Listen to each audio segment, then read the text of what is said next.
bagian yang sudah meledak pada inti massa, yang terjadi pada inti massa akan terpental ke segala penjuru alam semesta ini. Yang kedua, ada teori pembentukan alam semesta menurut Al-Quran. Di dalam surat Fussilat ayat 9-12 dijelaskan bahwa alam semesta ini terbentuk ada dua tahap. Yang pertama adalah pada tahap asap, terbentuk dari asap atau dukhon. Kemudian asap ini akan pecah dengan sendirinya dan membentuk benda-benda yang ada di langit. Selanjutnya adalah pembentukan alam semesta menurut kajian Islam atau menurut Al-Quran. Pembentukan alam semesta menurut kajian Islam atau dalam Al-Quran itu dijelaskan dalam surat Fussilat ayat 9-12. Di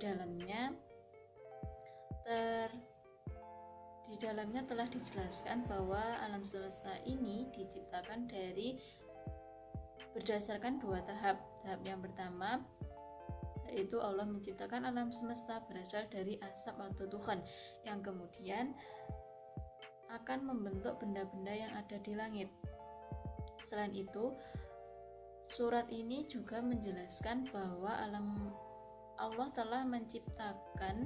Allah menciptakan terlebih dahulu bumi barulah kemudian Allah menciptakan isi-isinya. Pernyataan ini juga dipertegas oleh para ahli. Salah satunya adalah As-Sudaki yang menjelaskan bahwa Allah telah berencana menciptakan bumi terlebih dahulu dan kemudian barulah Allah menciptakan isi-isinya. Namun dalam realitanya Allah itu menciptakan langit terlebih dahulu, termasuk matahari dari bumi. Baik, di sini saya Septi Kurniawati dari kelompok 1 akan melanjutkan presentasi dari teman saya, yaitu untuk poin B, galaksi-galaksi yang ada di alam semesta. Nah, beberapa pendapat mengatakan bahwa galaksi merupakan gabungan dari konstelasi-konstelasi bintang. Galaksi-galaksi itu ada yang besar dan ada juga yang kecil. Setiap galaksi mengandung rata-rata 1 miliar bintang lebih dan barangkali mengandung planet yang jumlahnya jauh lebih banyak lagi.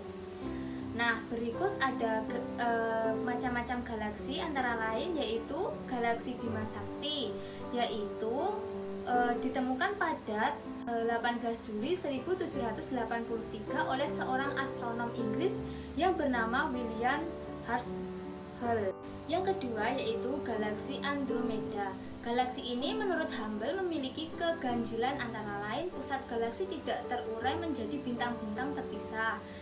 Yang kedua, gugus bulatnya 4 kali lebih redup daripada gugus bulat Bima Sakti. Yang ketiga yaitu galaksi dolar perak atau silver coin, berupa galaksi spiral pipih NGC 233, kira-kira sejauh 300 juta tahun cahaya, karena memiliki dekat kecepatan majunya mengalahkan kecepatan pemuaian kosmos.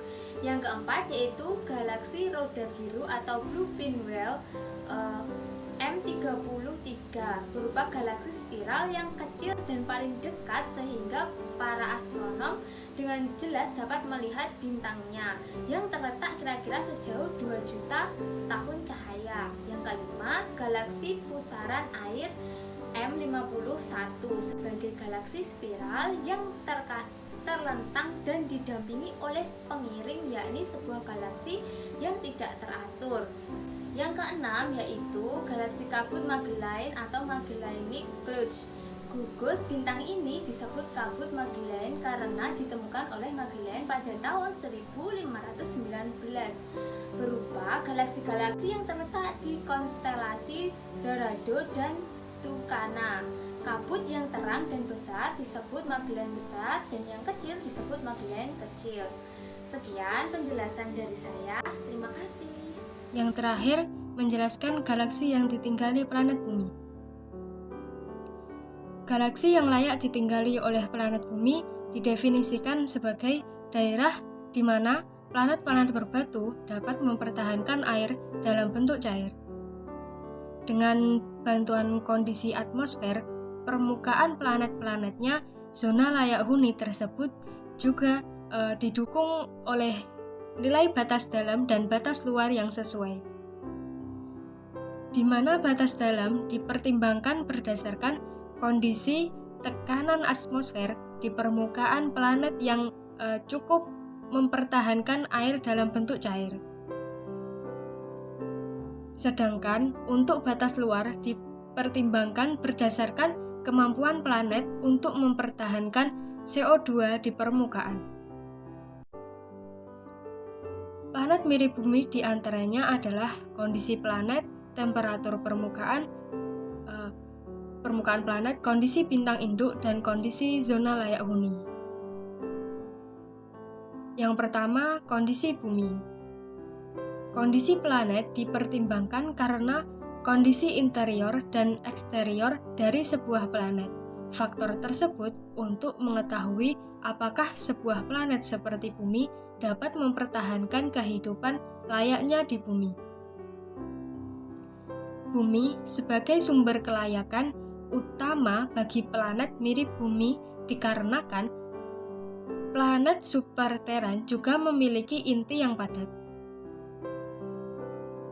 Yang kedua, temperatur permukaan planet.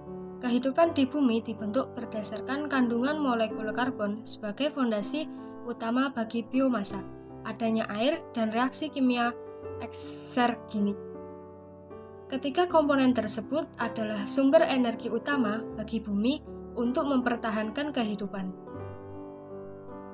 Planet terestrial yang memiliki temperatur sekitar 15 Celcius dan tekanan atmosfer sebesar 1 bar merupakan syarat umumnya.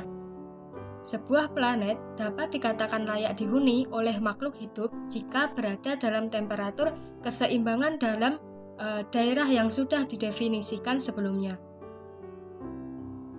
Temperatur permukaan planet dipengaruhi oleh iklim, orbit, letak planet yang berada pada zona layak huni. Temperatur ini harus benar-benar dapat mempertahankan kehidupan.